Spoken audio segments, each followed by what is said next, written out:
Prajwal Revanna pen drive ಪ್ರಕರಣದ ಸಂತ್ರಸ್ತರಿಗೆ ಸೂಕ್ತ ರಕ್ಷಣೆ ಒದಗಿಸಬೇಕು ಹಾಗೂ ಸಂತ್ರಸ್ತರ ಪೂರ್ಣ ವಿಡಿಯೋ ಬಿಡುಗಡೆ ಮಾಡಿದ ವ್ಯಕ್ತಿಗಳನ್ನು ಕೂಡಲೇ ಬಂಧಿಸಬೇಕು ಎಂದು ಒತ್ತಾಯಿಸಿ ಕರ್ನಾಟಕ ಮಹಿಳಾ ಸಂಘರ್ಷ ಸಮಿತಿ ಅಧ್ಯಕ್ಷರಾದ ಪೂರ್ಣಿಮಾ ದಾಸ್ ನೇತೃತ್ವದಲ್ಲಿ ಮಹಿಳಾ ಆಯೋಗಕ್ಕೆ ಮನವಿ ಪತ್ರ ಸಲ್ಲಿಸಿದರು.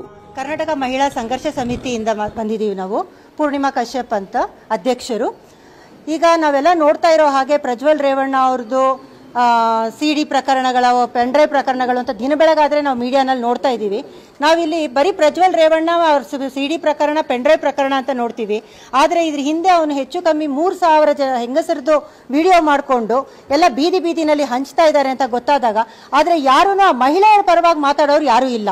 ಸೊ ಈಗ ನಾವೇನಂದ್ರೆ ನಮ್ಮ ಸಂಘರ್ಷ ಸಮಿತಿಯಿಂದ ಆ ಮಹಿಳೆಯರ ಪರವಾಗಿ ನಾವೆಲ್ಲ ಬಂದಿದ್ದೀವಿ ಇವತ್ತಿಲ್ಲಿಗೆ. ಸೊ ಈಗ ಇನ್ನೂ ಒಂದು ಏನಾಗಿದೆ, ಮಹಿಳೆಯರದು ಸಿಡಿಗಳು ಮಾಡಿ ಪೆನ್ ಡ್ರೈವ್ಗಳು ಮಾಡಿ ಬೀದಿನಲ್ಲಿ ಹಂಚ್ತಾ ಇದ್ದಾರೆ.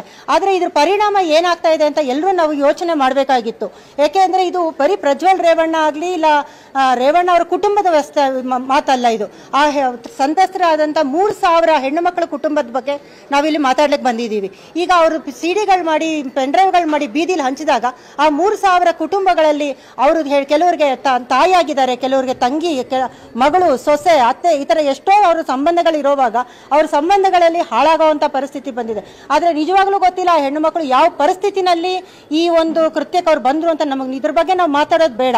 ಯಾಕೆಂದ್ರೆ ಅವ್ರವ್ರ ಅನಿವಾರ್ಯಗಳು ಏನಿತ್ತು ನಮಗೆ ಗೊತ್ತಿಲ್ಲ.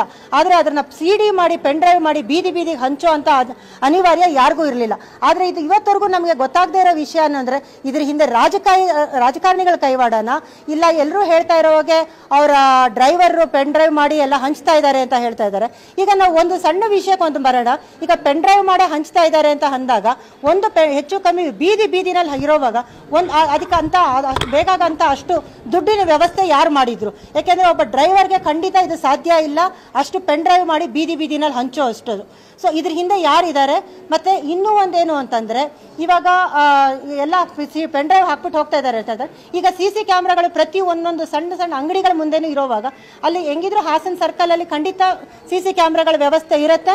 ಅದು ಯಾರು ಮಾಡ್ತಾ ಇದ್ದಾರೆ ಅದ್ರ ಹಿಂದೆ ಅವ್ರದ್ದು ಫುಲ್ CC ಕ್ಯಾಮ್ರಾನಲ್ಲಿ ಅದ್ರ ತನಿಖೆಗಳಾಗಿ ಅದನ್ನ ಏನಿದೆ ಅದ್ರದ್ದು SIT ಆಗಲಿ ಇಲ್ಲ ನಾವು ಕೇಳ್ಕೊಳ್ಳೋದೇನು ಅಂದ್ರೆ ಇದು CBI ಅವ್ರಿಗೆ ಕೊಟ್ಟರೆ ತುಂಬಾನೇ ಒಳ್ಳೇದು. ಏಕೆಂದ್ರೆ ಇದು ನಮ್ಮ ಬರೀ ಹಾಸನ ಕರ್ನಾಟಕ ಬೆಂಗಳೂರು ಸಂಬಂಧಪಟ್ಟಿದ್ದ ವಿಷಯ ಅಲ್ಲ, ಇದು ಇಡೀ ಎಂಟೈರ್ ದೇಶ ಅಲ್ಲ, ಇವನ್ ವಿದೇಶದಲ್ಲೂ ಇದ್ರ ಚರ್ಚೆ ನಡೀತಾ ಇರೋದ್ರಿಂದ ಇದು ಸರಿಯಾದ ತನಿಖೆಗಳಾಗಬೇಕು.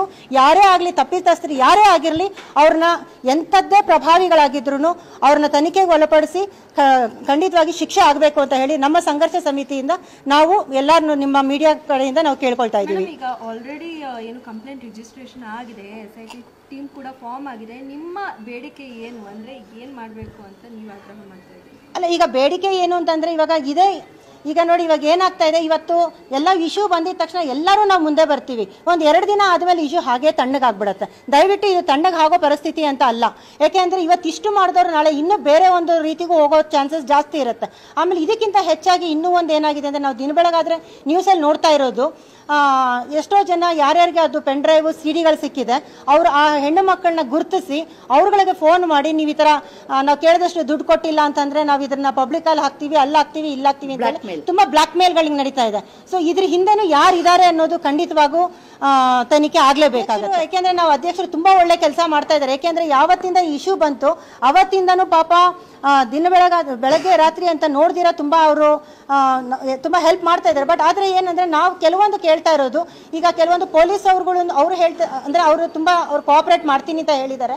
ಸೊ ಖಂಡಿತ ಕೋಆಪರೇಟ್ ಮಾಡ್ತಾರೆ ಅನ್ನೋ ನಂಬಿಕೆ ನಮಗಿದೆ.